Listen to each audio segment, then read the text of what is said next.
कई दिनों के बाद एक दिन कोई 8 बजे रमा पुस्तकालय से लौट रहा था कि मार्ग में उसे कई युवक शतरंज के किसी नक्शे की बातचीत करते मिले।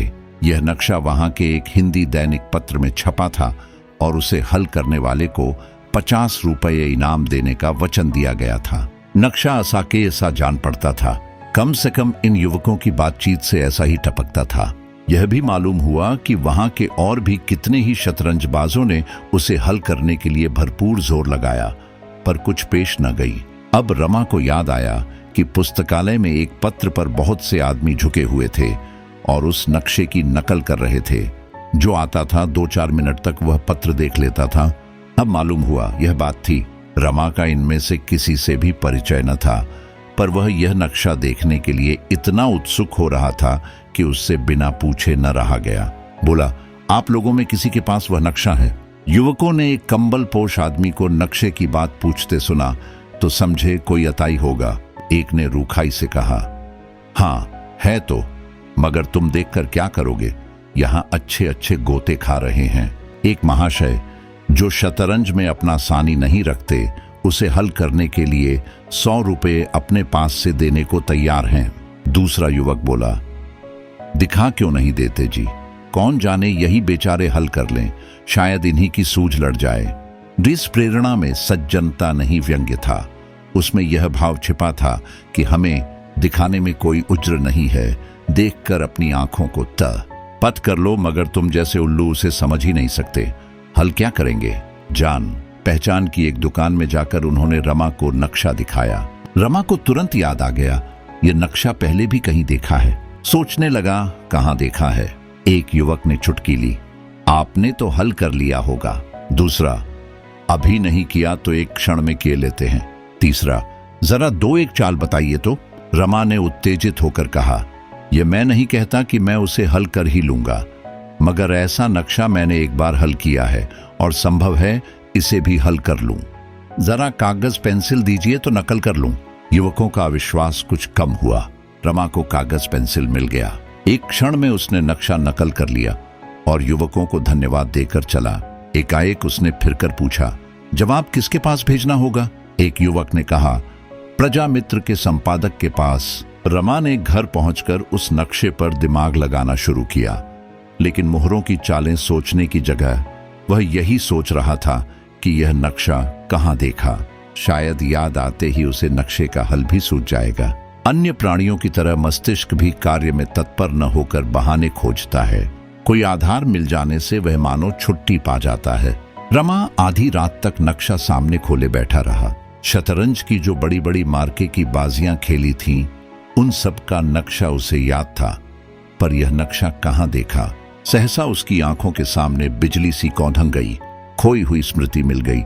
हाँ, राजा साहब ने यह नक्शा दिया था। हाँ ठीक है। लगातार 3 दिन दिमाग लड़ाने के बाद इसे उसने हल किया था। नक्शे की नकल भी कर लाया था। फिर तो उसे एक एक चाल याद आ गई। एक क्षण में नक्शा हल हो गया। उसने उल्लास के नशे में जमीन पर 2-3 कुलांचें लगाई, मूंछों पर ताव दिया, आईने में मुंह देखा और चारपाई पर लेट गया। इस तरह अगर महीने में एक नक्शा मिलता जाए तो क्या पूछना। देवी दीन अभी आग सुलगा रहा था कि रमा प्रसन्न मुख आकर बोला, दादा जानते हो प्रजा मित्र अखबार का दफ्तर कहाँ है? देवी दीन, जानता क्यों नहीं हूं, यहां कौन अखबार है जिसका पता मुझे न मालूम हो। प्रजा मित्र का संपादक एक रंगीला युवक है जो हरदम मुंह में पान भरे रहता है। मिलने जाओ तो आंखों से बातें करता है, मगर है हिम्मत का धनी, 2 बेर जेहल हो आया है। रमा, आज जरा वहां तक जाओगे? देवी दीन ने कातर भाव से कहा, मुझे भेजकर क्या करोगे? मैं न जा सकूंगा। क्या बहुत दूर है? नहीं, दूर नहीं है। फिर क्या बात है? देवी दीन ने अपराधियों के भाव से कहा, बात कुछ नहीं है, बुढ़िया बिगड़ती है। उसे वचन दे चुका हूं कि स्वदेशी विदेशी के झगड़े में न पड़ूंगा, न किसी अखबार के दफ्तर में जाऊंगा। उसका दिया खाता हूं तो उसका हुक्म भी तो बजाना पड़ेगा। रमा ने मुस्कुराकर कहा, दादा तुम तो दिल्लगी करते हो, मेरा एक बड़ा जरूरी काम है। उसने शतरंज का एक नक्शा छापा था जिस पर 50 रुपया इनाम है। मैंने वह नक्शा हल कर दिया है। आज छप जाए तो मुझे यह इनाम मिल जाए। अखबारों के दफ्तर में अक्सर खूगिया पुलिस के आदमी आते जाते रहते हैं। यही भय है? नहीं, मैं खुद चला जाता, लेकिन तुम नहीं जा रहे हो तो लाचार मुझे ही जाना पड़ेगा। बड़ी मेहनत से यह नक्शा हल किया है, सारी रात जागता रहा हूं। देवीदीन ने चिंतित स्वर में कहा। तुम्हारा वहां जाना ठीक नहीं? रमा ने हैरान होकर पूछा। तो फिर क्या डाक से भेज दूं? देवीदीन ने एक क्षण सोचकर कहा। नहीं, डाक से क्या भेजोगे? इधर उधर हो जाए तो तुम्हारी मेहनत अकारत जाए। रजिस्ट्री कराओ तो कहीं परसों पहुंचेगा, कल इतवार है। किसी और ने जवाब भेज दिया तो इनाम वह मार ले जाएगा। यह भी तो हो सकता है कि अखबार वाले धांधली कर बैठें और तुम्हारा जवाब अपने नाम से छाप कर रुपया हजम कर लें। रमा ने दुविधा में पड़कर कहा, मैं ही चला जाऊंगा। तुम्हें मैं न जाने दूंगा। कहीं फंस जाओ तो बस। फंसना तो एक दिन है ही, कब तक छिपा रहूंगा? तो मरने के पहले ही क्यों रोना पीटना हो? जब फंसोगे तब देखी जाएगी। लाओ, मैं चला जाऊं, बुढ़िया से कोई बहाना कर दूंगा। अभी भेंट भी हो जाएगी, दफ्तर ही में रहते भी हैं। फिर घूमने घामने चल देंगे तो 10 बजे से पहले ना लौटेंगे। रमा ने डरते डरते कहा। तो 10 बजे बाद जाना, क्या हरज है? देवीदीन ने खड़े होकर कहा। तब तक कोई दूसरा काम आ गया तो आज रह जाएगा। घंटे भर में लौट आता हूं, अभी बुढ़िया देर में आएगी। यह कहते हुए देवीदीन ने अपना काला कंबल ओढ़ा, रमा से लिफाफा लिया और चल दिया। जग्घो साग भाजी और फल लेने मंडी गई हुई थी। आधा घंटे में सिर पर एक टोकरी रखे और एक बड़ा सा टोकरा मजूर के सिर पर रखवाए आई। पसीने से तर थी। आते ही बोली, कहाँ गए? जरा बोझा तो उतारो, गर्दन टूट गई। रमा ने आगे बढ़कर टोकरी उतरवा ली। इतनी भारी थी कि संभाले न संभलती थी। जग्घो ने पूछा, वह कहाँ गए हैं? रमा ने बहाना किया, मुझे तो नहीं मालूम, अभी इसी तरफ चले गए हैं। बुढ़िया ने मजूर के सिर का टोकरा उतरवाया और जमीन पर बैठकर एक टूटी सी पंखियां झलती हुई बोली, चरस की चाट लगी होगी और क्या मैं मरमर कमाऊं और यह बैठे बैठे मौज उड़ाएं और चरस पिएं। रमा जानता था देवीदीन चरस पीता है, पर बुढ़िया को शांत करने के लिए बोला, क्या चरस पीते हैं? मैंने तो नहीं देखा। बुढ़िया ने पीठ की साड़ी हटाकर उसे पंखी की डंडी से खुजाते हुए कहा, इनसे कौन नशा छूटा है? चरस ये पिएं, गांजा ये पिएं, शराब इन्हें चाहिए, भांग इन्हें चाहिए। हां, अभी तक अगीम नहीं खाई या राम जाने खाते हों। मैं कौन हरदम देखती रहती हूं। मैं तो सोचती हूं कौन जाने आगे क्या हो। हाथ में 4 पैसे होंगे तो पराए भी अपने हो जाएंगे, पर इस भले आदमी को रत्ती भर चिंता नहीं सताती। कभी तीरथ है, कभी कुछ। मेरा तो नाक पर उंगली रखकर नाक में दम आ गया।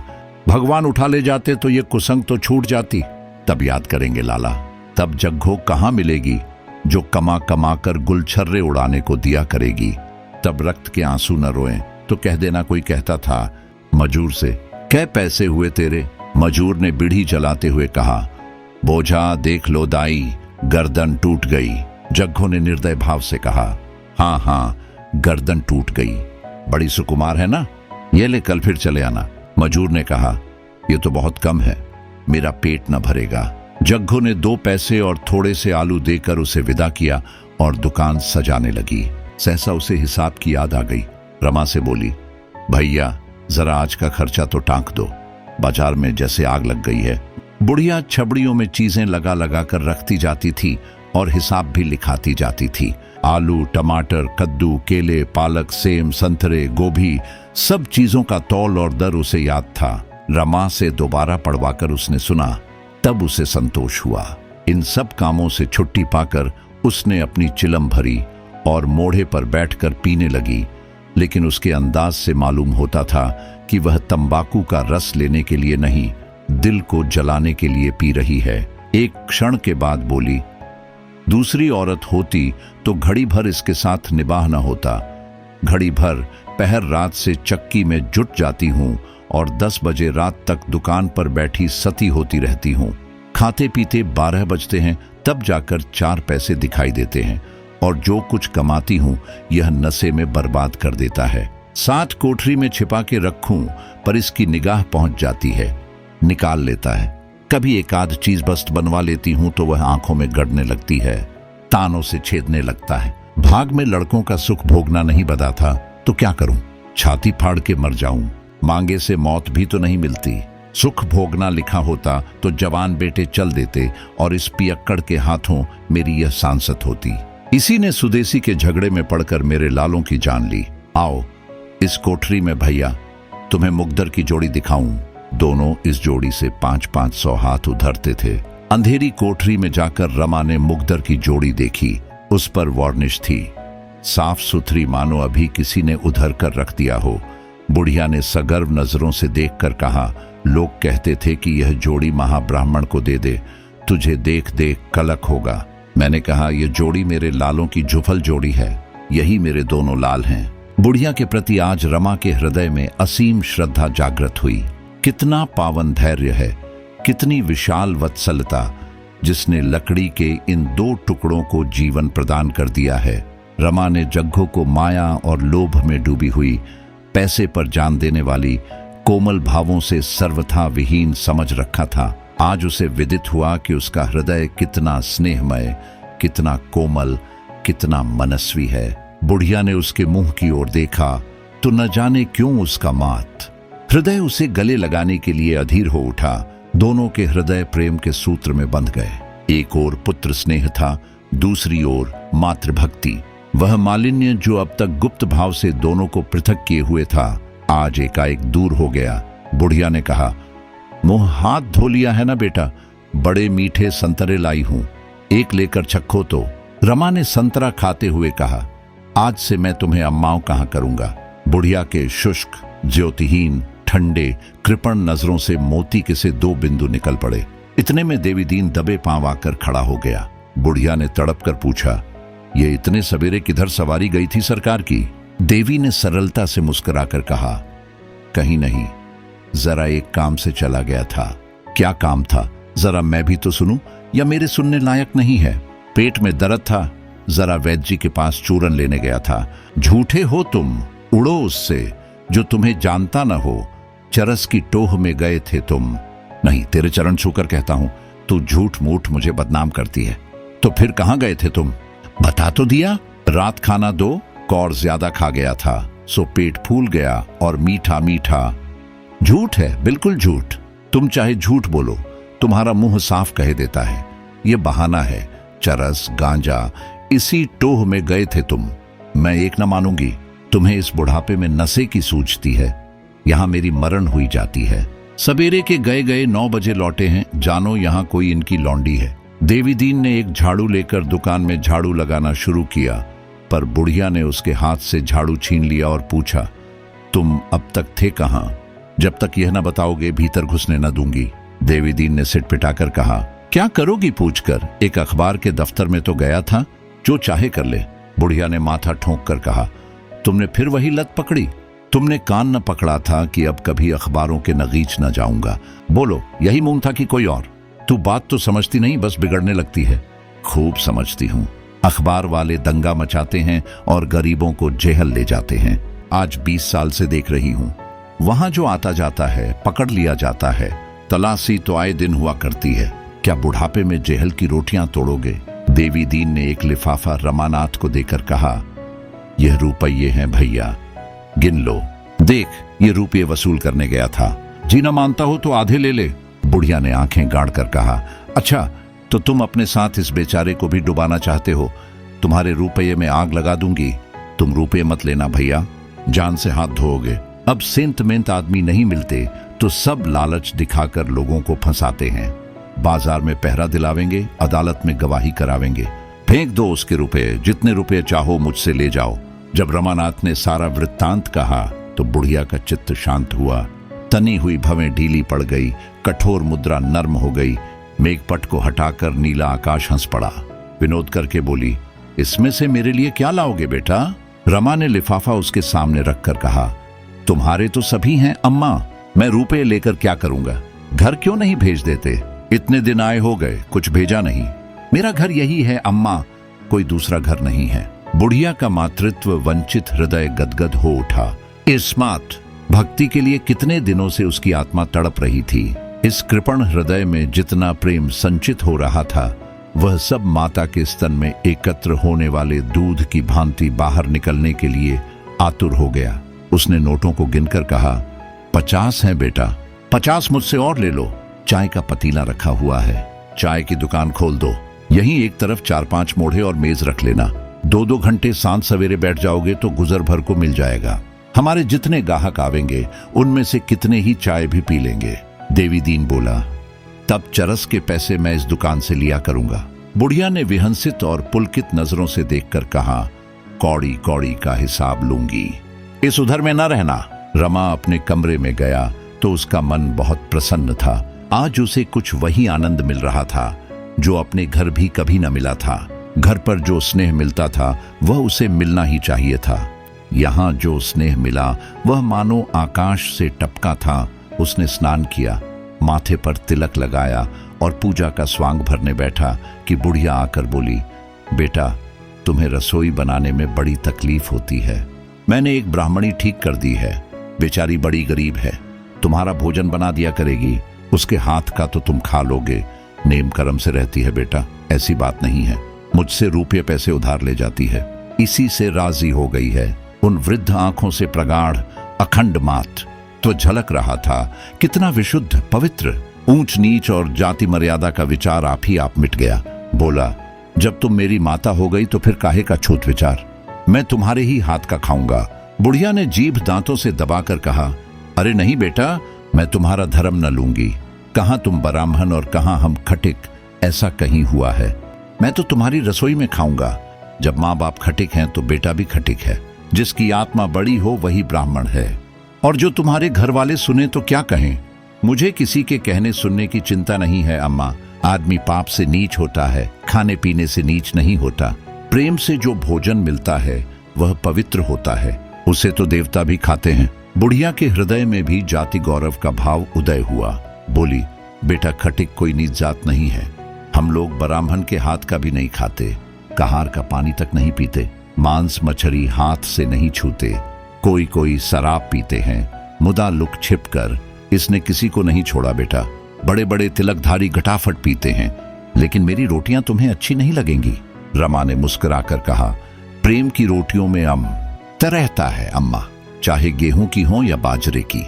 बुढ़िया यहां से चली तो मानो अंचल में आनंद की निधि भरे हो। 28 जब से रमा चला गया था, रतन को जालपा के विषय में बड़ी चिंता हो गई थी। वह किसी बहाने से उसकी मदद करते रहना चाहती थी। इसके साथ ही यह भी चाहती थी कि जालपा किसी तरह ताड़ने न पाए। अगर कुछ रुपया खर्च करके भी रमा का पता चल सकता तो वह सहर्ष खर्च कर देती। जालपा की वह रोती हुई आंख देखकर उसका हृदय महसूस उठता था। वह उसे प्रसन्न मुख देखना चाहती थी। अपने अंधेरे रोने घर से ऊबकर वह जालपा के घर चली जाया करती थी। वहां घड़ी भर हंस बोल लेने से उसका चित्त प्रसन्न हो जाता था। अब वहां भी वही नौसत छा गई। यहां आकर उसे अनुभव होता था कि मैं भी संसार में हूं। उस संसार में जहां जीवन है, लालसा है, प्रेम है, विनोद है। उसका अपना जीवन तो व्रत की वेदी पर अर्पित हो गया था। वह तन मन से उस व्रत का पालन करती थी। पर शिवलिंग के ऊपर रखे हुए घट में क्या वह प्रवाह है, तरंग है, नाद है जो सरिता में है? वह शिव के मस्तक को शीतल करता रहे, यही उसका काम है। लेकिन क्या उसमें सरिता के प्रवाह और तरंग और नाद का लोप नहीं हो गया है? इसमें संदेह नहीं कि नगर के प्रतिष्ठित और संपन्न घरों से रतन का परिचय था। लेकिन जहां प्रतिष्ठा थी वहां तकल्लुक था, दिखावा था, ईर्ष्या थी, निंदा थी। क्लब के संसर्ग से भी उसे अरुचि हो गई थी। वहां विनोद अवश्य था, क्रीड़ा अवश्य थी, किंतु पुरुषों के आतुर नौ भी थे, विकल हृदय भी, उन्मत्त शब्द भी। जालपा के घर अगर वह शान न थी, वह दौलत न थी, तो वह दिखावा भी न था, वह ईर्ष्या भी न थी। रमा जवान था, रूपवान था, चाहे रसिक भी हो, पर रतन को अभी तक उसके विषय में संदेह करने का कोई अवसर न मिला था। और जालपा जैसी सुंदरी के रहते हुए उसकी संभावना भी न थी। जीवन के बाजार में और सभी दुकानदारों की कुटिलता और जट्टूपन से तंग आकर उसने इस छोटी सी दुकान का आश्रय लिया था। किंतु यह दुकान भी टूट गई। अब वह जीवन की सामग्रियां कहां बेसाहेगी, सच्चा माल कहां पावेगी? एक दिन वह ग्रामोफोन लाई और शाम तक बजाती रही। दूसरे दिन ताजे मेवों की एक कटोरी लाकर रख गई। जब आती तो कोई सौगात लिए आती।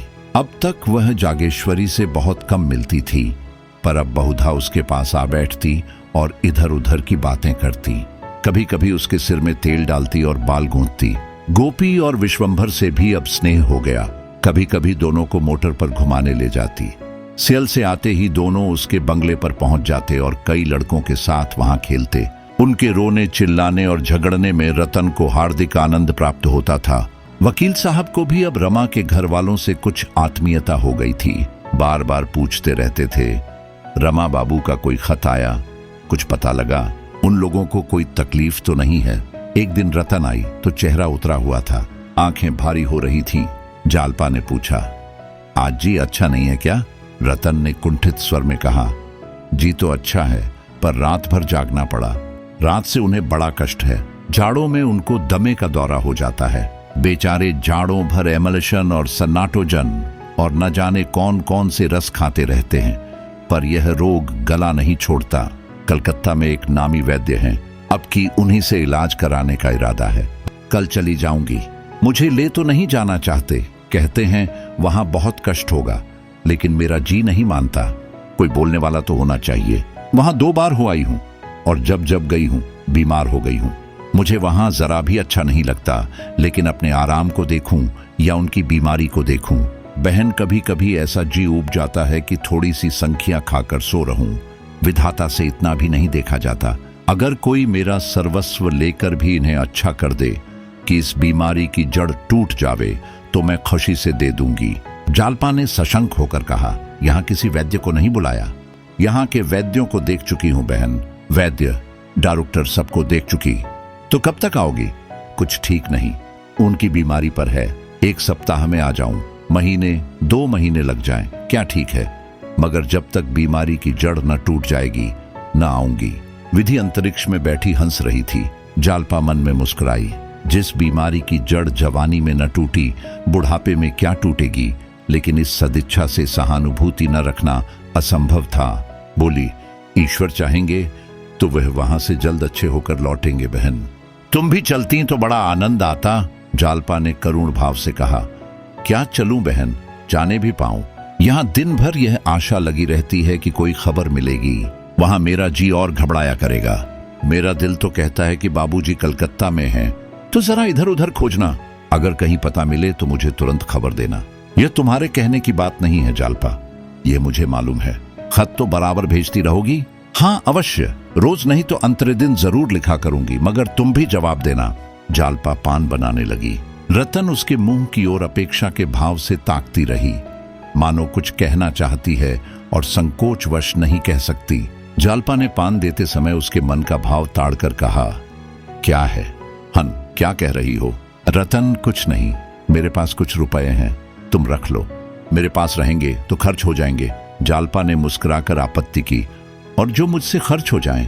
रतन ने प्रफुल्ल मन से कहा, तुम्हारे ही तो हैं बहन, किसी गैर के तो नहीं है। जालपा विचारों में डूबी हुई जमीन की तरफ ताकती रही, कुछ जवाब न दिया। रतन ने शिकव्वे के अंदाज से कहा, तुमने कुछ जवाब नहीं दिया बहन, मेरी समझ में नहीं आता, तुम मुझसे खिंची क्यों रहती हो? मैं चाहती हूं हम में और तुम में जरा भी अंतर न रहे, लेकिन तुम मुझसे दूर भागती हो। अगर मान लो मेरे 150 रुपये तुम्ही से खर्च हो गए तो क्या हुआ? बहनों में तो ऐसा कौड़ी कौड़ी का हिसाब नहीं होता। जालपा ने गंभीर होकर कहा, कुछ कहूं, बुरा तो न मानोगी? बुरा मानने की बात होगी तो जरूर बुरा मानूंगी। मैं तुम्हारा दिल दुखाने के लिए नहीं कहती। संभव है तुम्हें बुरी लगे। तुम अपने मन में सोचो, तुम्हारे इस बहनापे में दया का भाव मिला हुआ है या नहीं? तुम मेरी गरीबी पर तरस खाकर।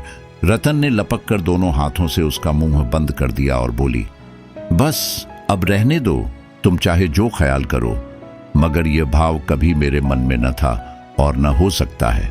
मैं तो जानती हूं, अगर मुझे भूख लगी हो तो मैं निसंकोच होकर तुमसे कह दूंगी, बहन मुझे कुछ खाने को दो, भूखी हूं। जालपा ने उसी निर्ममता से कहा, इस समय तुम ऐसा कह सकती हो, तुम जानती हो कि किसी दूसरे समय तुम पूरियों या रोटियों के बदले मेवे खिला सकती हो, लेकिन ईश्वर न करे कोई ऐसा समय आए जब तुम्हारे घर में रोटी का टुकड़ान हो, तो शायद तुम इतनी निस्संकोच न हो सको, रतन ने दृढ़ता से कहा। मुझे उस दशा में भी तुमसे मांगने में संकोच न होगा। मैत्री परिस्थितियों का विचार नहीं करती। अगर ये विचार बना रहे तो समझ लो मैत्री नहीं है। ऐसी बातें करके तुम मेरा द्वार बंद कर रही हो। मैंने मन में समझा था तुम्हारे साथ जीवन के दिन काट दूंगी, लेकिन तुम अभी से चेतावनी दिए देती हो। अभागों को प्रेम की भिक्षा भी नहीं मिलती। यह कहते कहते रतन की आंखें सजल हो गईं। जालपा अपने को दुखिनी समझ रही थी और दुखी जनों को निर्मम सत्य कहने की स्वाधीनता होती है, लेकिन रतन की मनोव्यथा उसकी व्यथा से कहीं विदारक थी। जालपा के पति के लौट आने की अब भी आशा थी। वह जवान है, उसके आते ही जालपा को ये बुरे दिन भूल जाएंगे। उसकी आशाओं का सूर्य फिर उदय होगा, उसकी इच्छाएं फिर फले फूलेंगी। भविष्य अपनी सारी आशाओं और आकांक्षाओं के साथ उसके सामने था। विशाल, उज्जवल, रमणीकब रतन का भविष्य क्या था? कुछ नहीं, शून्य, अंधकार। जालपा आंखें पोंछकर उठ खड़ी हुई, बोली, पत्रों के जवाब देती रहना, रुपये देती जाओ। रतन ने पर्स से नोटों का एक बंडल निकालकर उसके सामने रख दिया, पर उसके चेहरे पर प्रसन्नता न थी। जालपा ने सरल भाव से कहा, क्या बुरा मान गई? रतन ने रूठे हुए शब्दों में कहा, बुरा मानकर तुम्हारा क्या कर लूंगी? जालपा ने उसके गले में बाहें डाल दी। अनुराग से उसका हृदय गदगद हो गया। रतन से उसे इतना प्रेम कभी न हुआ था। वह उससे अब तक खिंचती थी, ईर्ष्या करती थी। आज उसे रतन का असली रूप दिखाई दिया। यह सचमुच अभागिनी है और मुझसे बढ़कर। एक क्षण बाद रतन आंखों में आंसू और हंसी एक साथ भरे विदा हो गई।